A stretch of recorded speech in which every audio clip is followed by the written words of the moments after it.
अपने दिन प्रतिदिन जीवन में हमें बहुत लोगों से बातचीत करनी होती है, हमें संवाद स्थापित करना होता है।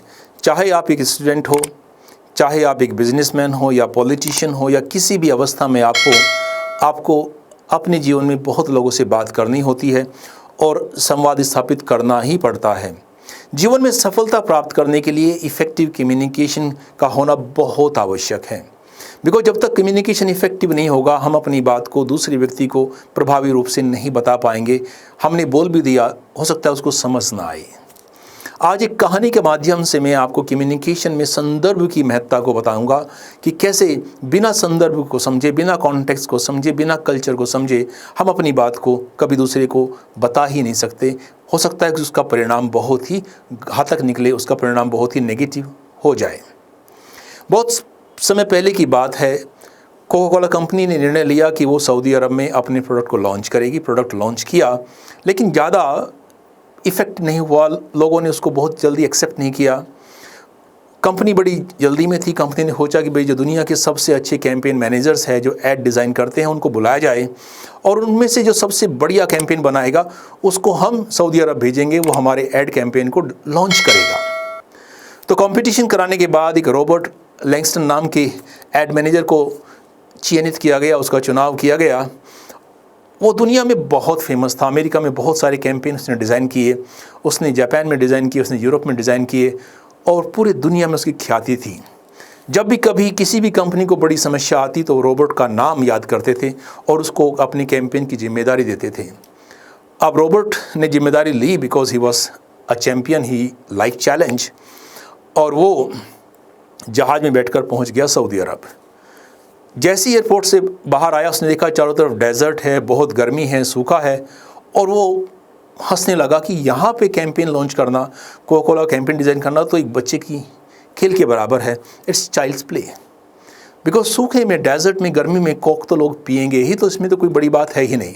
फिर भी उसने अपनी टीम के साथ मीटिंग बुलाई और उसने कहा कि मैं पिक्चर के माध्यम से, ताकि कोई अनपढ़ व्यक्ति भी है, कि कोई गांव में रहता है, कोई देहात में रहता है, उसको भी मैं पिक्चर के माध्यम से बताऊंगा कि कैसे कोक पीने से उनमें जी जान भर जाती है, उसमें एनर्जी आ जाती है।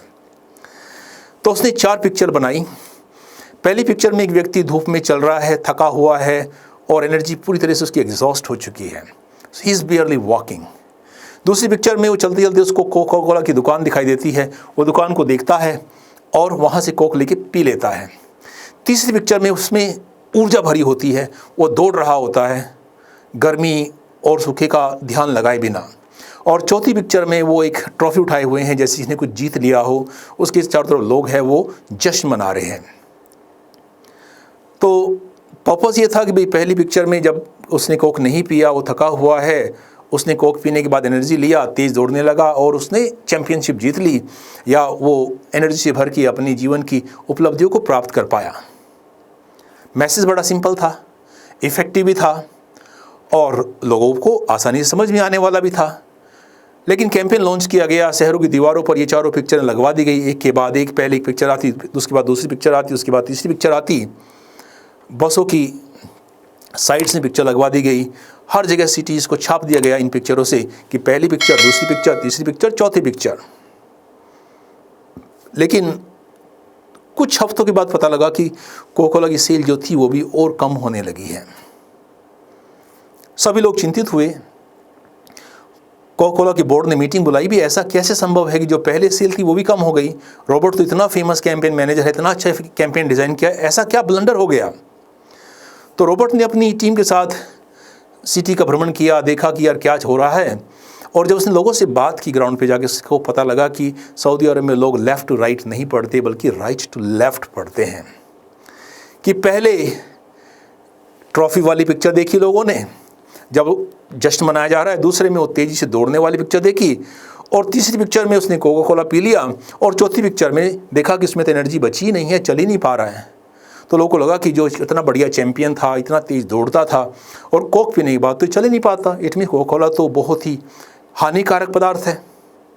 और जब ये मैसेज गया तो कोक कौन पिएगा? आप खुद सोचिए, कौन कोक पी के अपनी एनर्जी को समाप्त करेगा?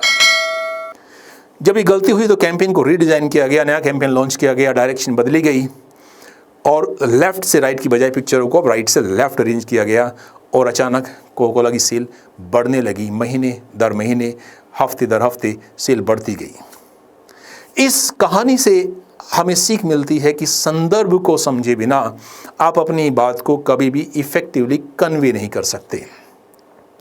कम्युनिकेशन यह नहीं है कि मैंने क्या कहा, कम्युनिकेशन यह है कि सामने वाले ने मेरी बात को कैसे समझा।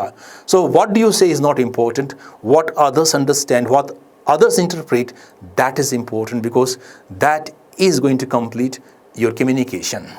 So जब भी आप कभी संवाद स्थापित करें, सामने वाले की कल्चर को समझें, सामने वाले की मनोस्थिति को समझें और उसके बाद अपनी बात कहें। और जब आप कल्चरल कॉन्टेक्स्ट को समझ के, साइकोलॉजिकल इमोशनल कॉन्टेक्स्ट को समझ के अपनी बात कहेंगे तो आपकी बात का असर बहुत ही प्रभावी होगा और इससे न केवल आपको अपनी बात कहने में मदद मिलेगी बल्कि सामने वाले को भी अच्छा लगेगा।